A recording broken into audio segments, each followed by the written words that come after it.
Welcome to One Life Church, and thank you for checking out our YouTube channel. My name is Justin, and I'm one of the pastors here. We are a group of people committed to bringing the kingdom of Jesus to earth, one life at a time through intentional relationships. We aim to create environments that nurture family, authenticity, and a culture of investment.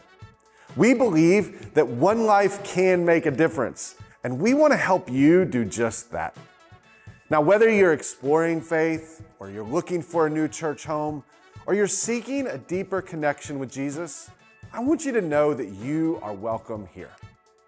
Before we jump into the sermon today, I want to ask you to do two things for me. Number one, go ahead and hit that subscribe button so that you can follow along with all that God is doing in and through One Life Church. And number two, in the description below, you're going to find a link for onelifechurch.tv.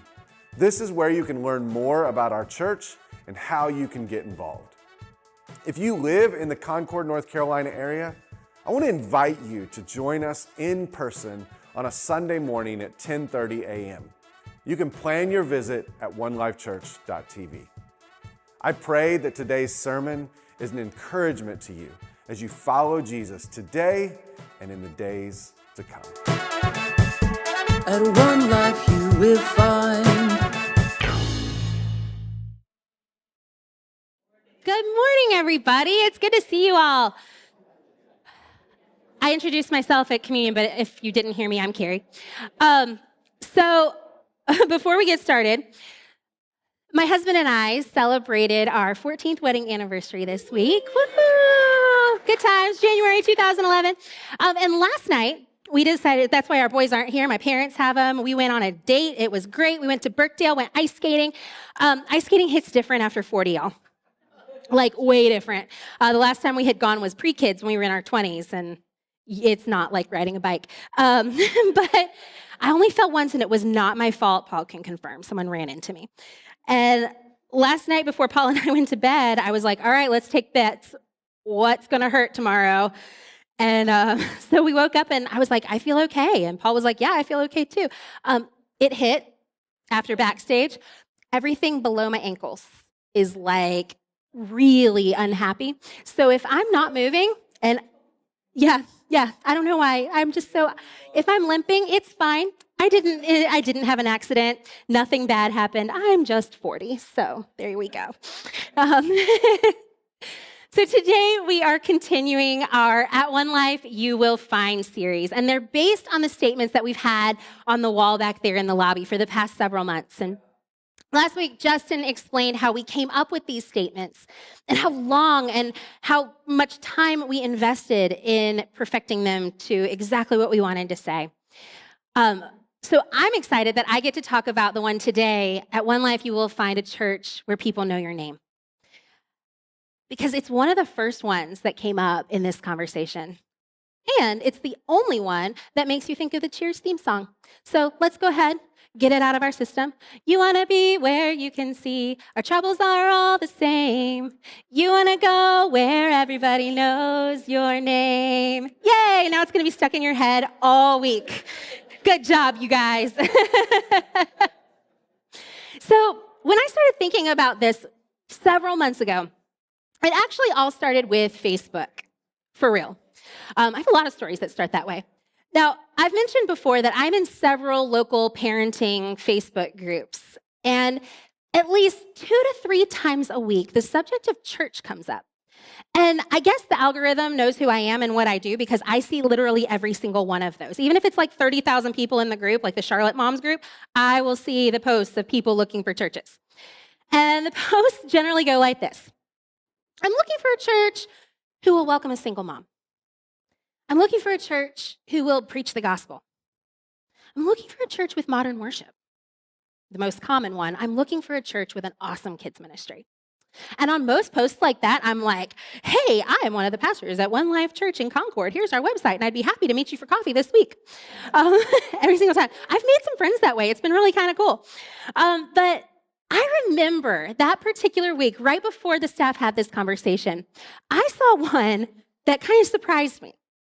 And it was a mom that was looking for a church. She said, I am looking for a church that's huge, where I can just go and blend in, and no one's going to talk to me because I don't want to talk to anybody. I don't want to serve. I don't want to do anything like that. And I was like,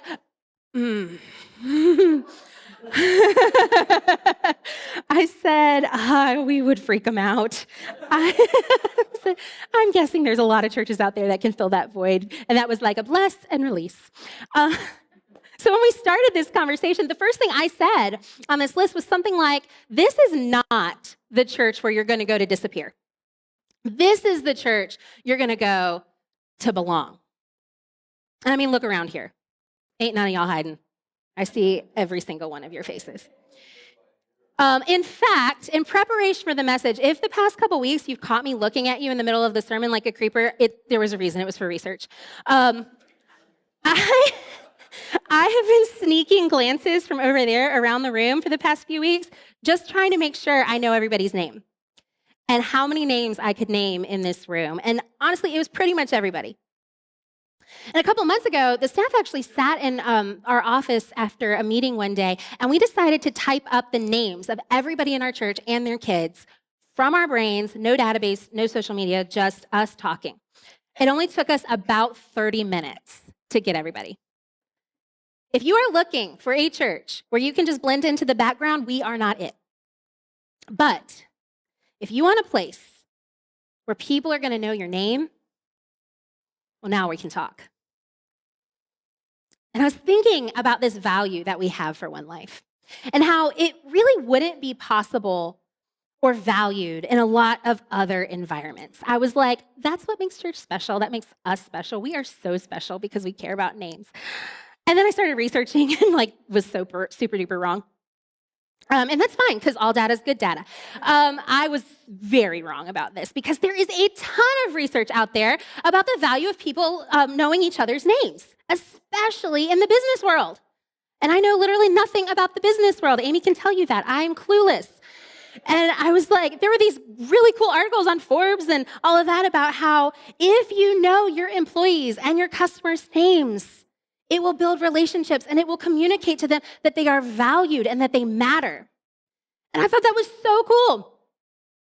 But then I thought about it a little further, and I do think that this value does show up a little bit differently for us in the church.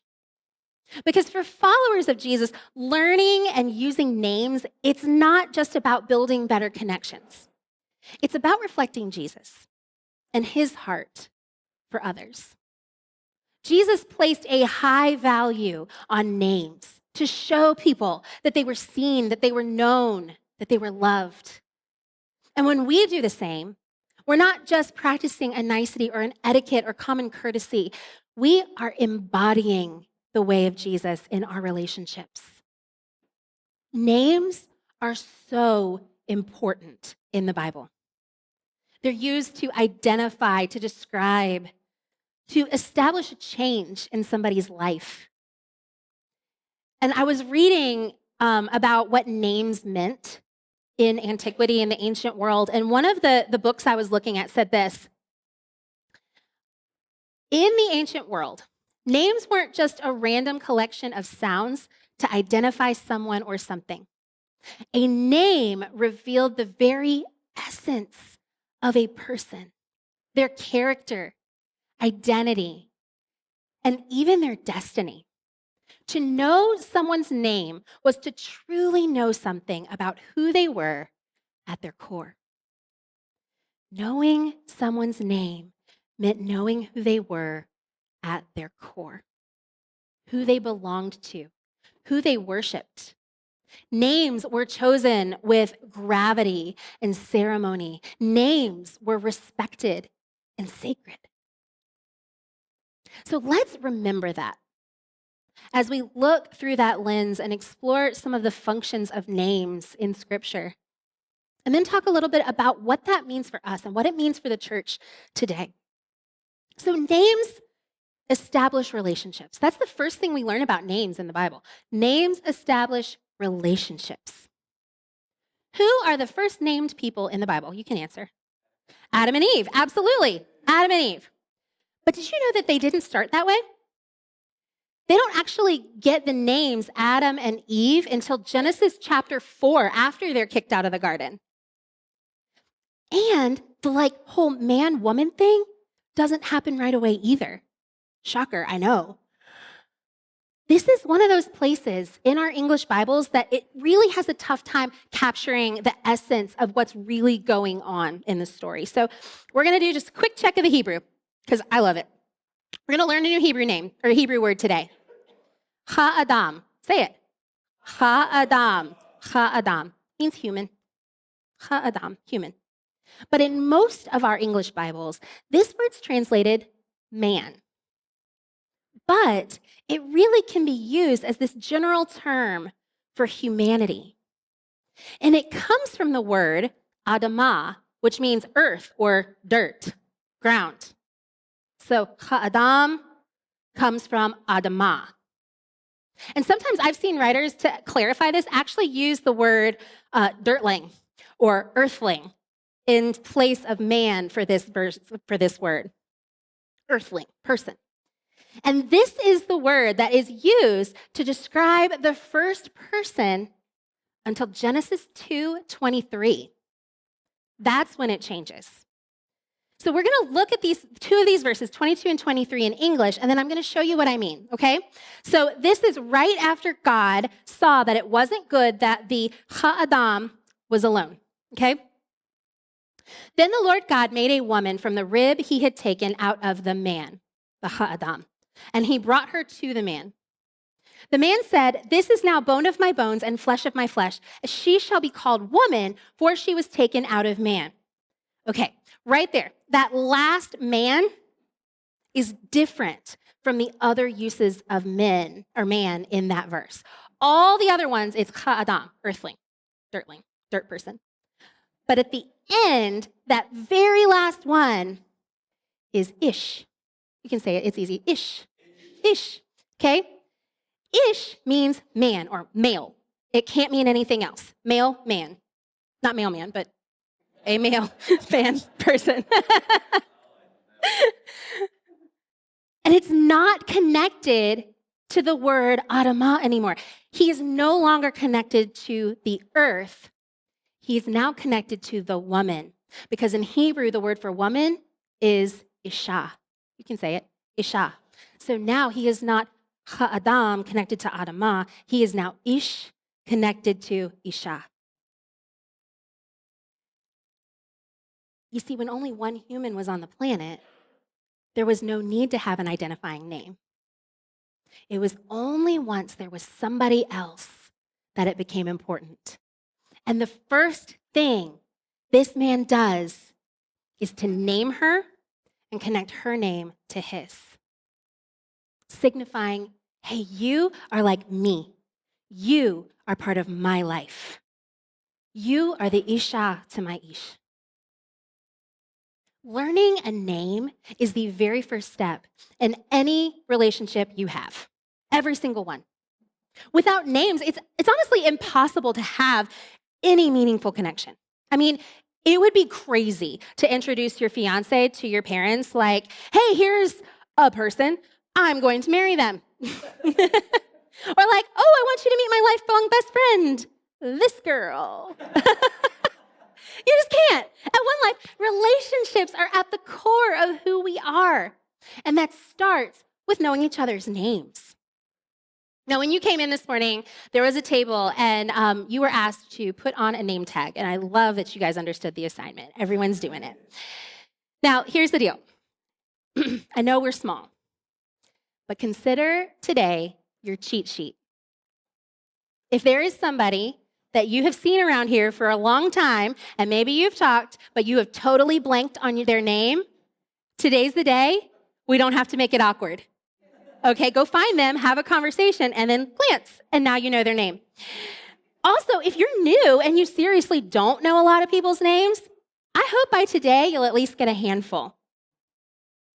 I know it might feel silly, but it is so important. Because learning names, it's not just the foundation of a relationship, but calling someone by their name affirms their humanity. Now, I'm sure I'm not the only one that does this, but when I'm reading the news, especially if it's like a commemoration of a historical event or something, if I don't have enough background knowledge on what that historical event is, a lot of times I will just kind of like follow the Wikipedia rabbit trail to learn as much as I can about it. And I love it. I love diving into these events and understanding, like, why are we doing this? What is this ceremony for? What is this holiday about? And this week, there were two stories related to history that kept coming up on the news when I was reading. And the first one is the annual celebration of Martin Luther King Day, which is tomorrow. And the second is the 80th anniversary of the liberation of Auschwitz on January 27th, which is 1 week from tomorrow. So there were a lot of articles talking about those 2 days and what they mean and how they were going to be honored. And as I was doing my rabbit trail research thing, it was really interesting because these seem like two different events, two different things. But the paths of these two separate stories converged at a point that really grabbed my attention, especially considering what we're talking about today. And so I want to share with you two quotations that I read. One related to the American practice of chattel slavery, and the other related to the concentration camp system. So here's the first one. Slave merchants and slave owners stripped away the original names of African-born enslaved individuals by imposing on them new Christian names. Likewise, the practice of recording names of enslaved individuals with their enslavers' surnames reinforced dehumanization. And here's the second one. All of those imprisoned in the camp system received a serial number upon first entering. This was assigned not only for identification, but served as an integral part of the Nazi system of dehumanization in the camps. When Africans and Jews were stolen from their homes and entered into the brutality of enslavement and the concentration camp system, one of the very first things their oppressors would do is take their name away from them.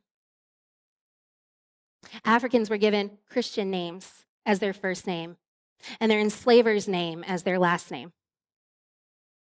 Jews were given a number sewn on their clothing, or in the case of Auschwitz, tattooed on their arms. The perpetrators of slavery and the Holocaust understood that a person's name was at the center of their humanity. Take away the name, and at least to them, you take away their personhood. Take away their personhood, and you can justify all kinds of terrors and atrocities.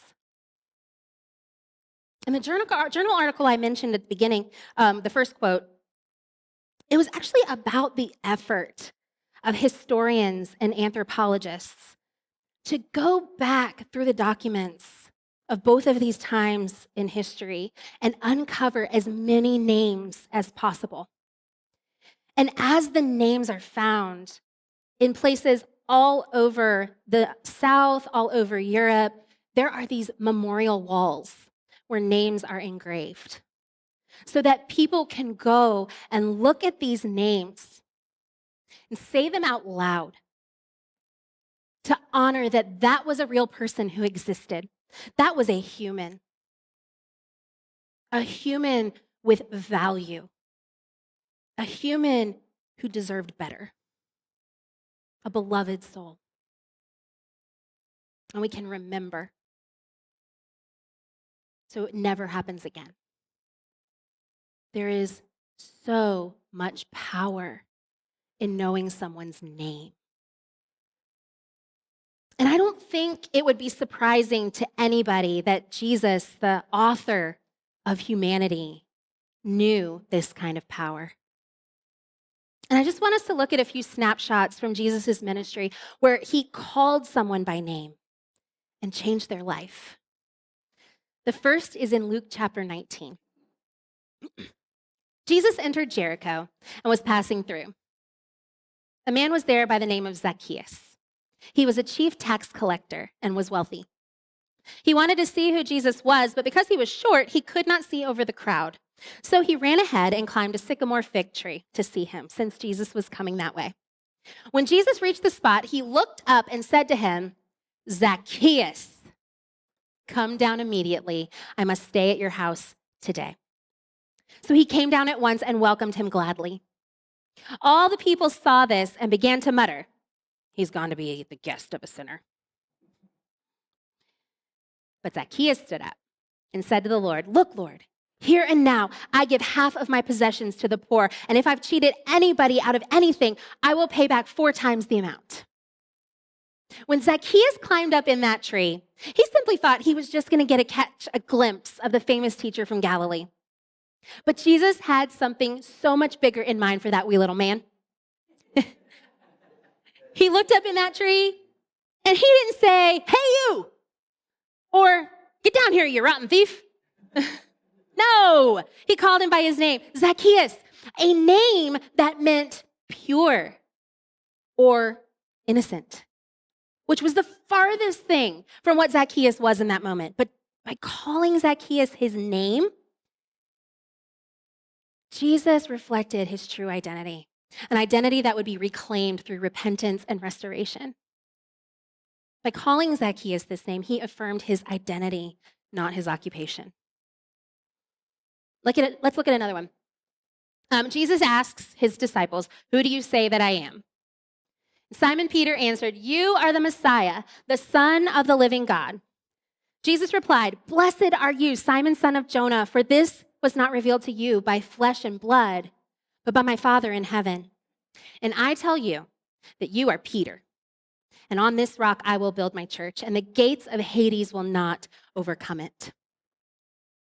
When Simon declares Jesus to be the Messiah, Jesus gives him a new name, Peter, the rock.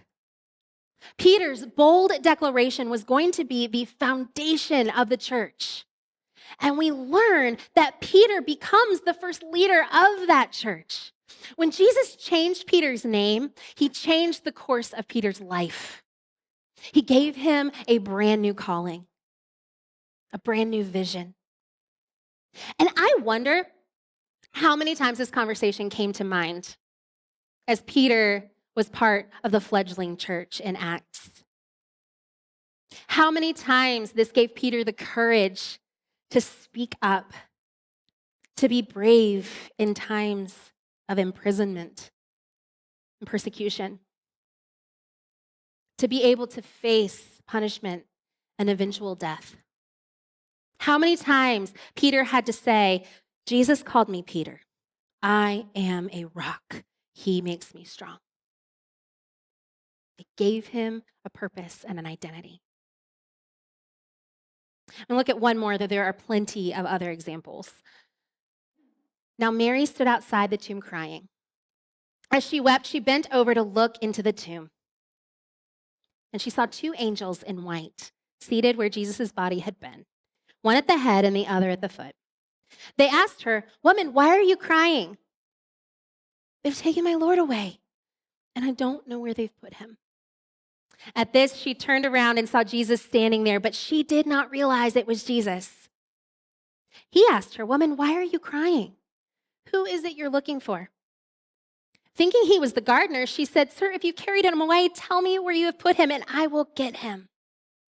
Jesus said to her, "Mary." She turned toward him and cried out in Aramaic, "Rabboni," which means teacher. Mary Magdalene, outside the tomb after Jesus' crucifixion. In the depths of her grief, she didn't even recognize Jesus' face. And how did he get her attention? By calling her name.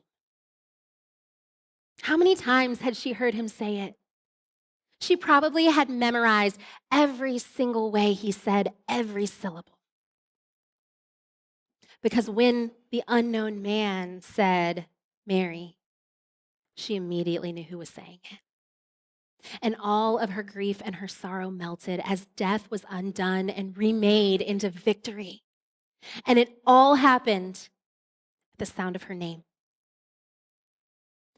And if we want to be apprentices of Jesus, we will use the power of names to recognize others as people with stories, with real emotions, with real challenges, people who are worthy of respect as a fellow human. Something changes when you call someone by name. And psychologists have studied this phenomena, and they've concluded that when you call somebody by name, it conveys attention and it conveys a wish to engage with someone personally. When a person hears their name said repeatedly in an interaction with somebody, it builds trust with that other person because it makes them feel like their identity is affirmed by the other. So here's what I want you to do. Try it this week, okay? When you go out to eat, call your server by name when you thank them for bringing your food. Not like, Sally, get over here. No, like, thank you, Sally, for bringing my food. How are you today? Like, in a nice way. Please don't be mean. Use your coworkers' names when you talk to them. Hey, Rob, how's it going? Here's the big one. Tell your kids, your spouse, your parents that you love them this week, but do it by name. Like, I love you, Paul. I love you, Nate. I love you, Joel. I love you, Lawson. I want you to note what changes when you do that. What changes on their face? What changes in the way you feel in how the rest of the day goes interacting with them? I guarantee something's going to be different. It'll be really cool.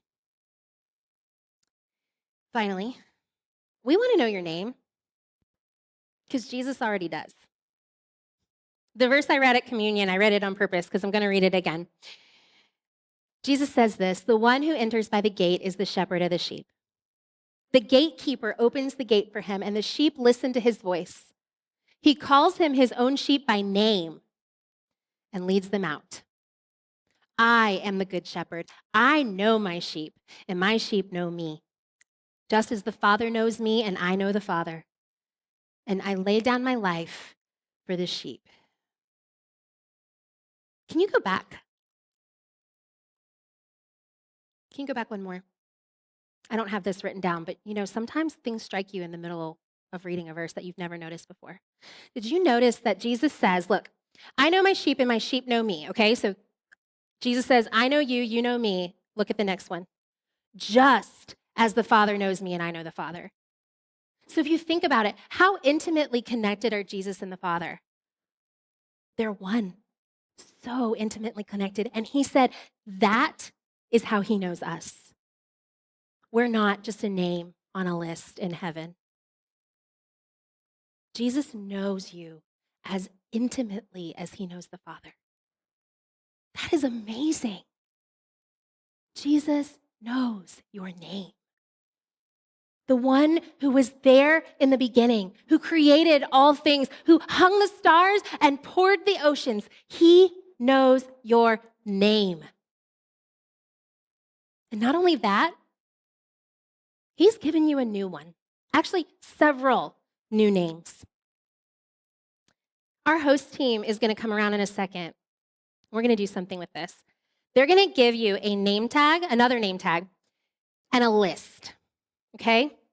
As they're passing them out, I'm going to read some of the names you are called by God that are on that list. And what I want you to do as I'm reading and as you're reading, I want you to pick a name from that list that really resonates with you, that you need to hear God call you today. Write it on that name tag. Don't put it on. Take it home and put it somewhere that you will see when you need to be reminded of who you are and how intimately Jesus knows you. We're going to take about 5 minutes to do this because I want you to also find someone in this room that you are not related to or that you came with, okay? And I want you to share that name with them. Share it with each other. And spend a couple minutes talking about why you chose that name. And then commit to praying for each other by name this week. Pray that the other person will hear God's voice, will feel known by the Father. And then if you have time, you can totally do it then as well. So we're going to put the instructions on the screen. Here we go. Once a teacher, always a teacher, y'all. Okay. Jesus calls you a child of God, chosen, a masterpiece, loved, redeemed, a new creation, a friend of Jesus, a co-heir with Christ, forgiven, a temple of the Holy Spirit, the light of the world, salt of the earth, more than a conqueror, a citizen of heaven, an ambassador, the righteousness of God, set apart, a royal priest, adopted into God's family, an overcomer, called, God's treasured possession, free, blameless, victorious, a saint. Which one of those names grabs your attention? Write it down so you'll be reminded.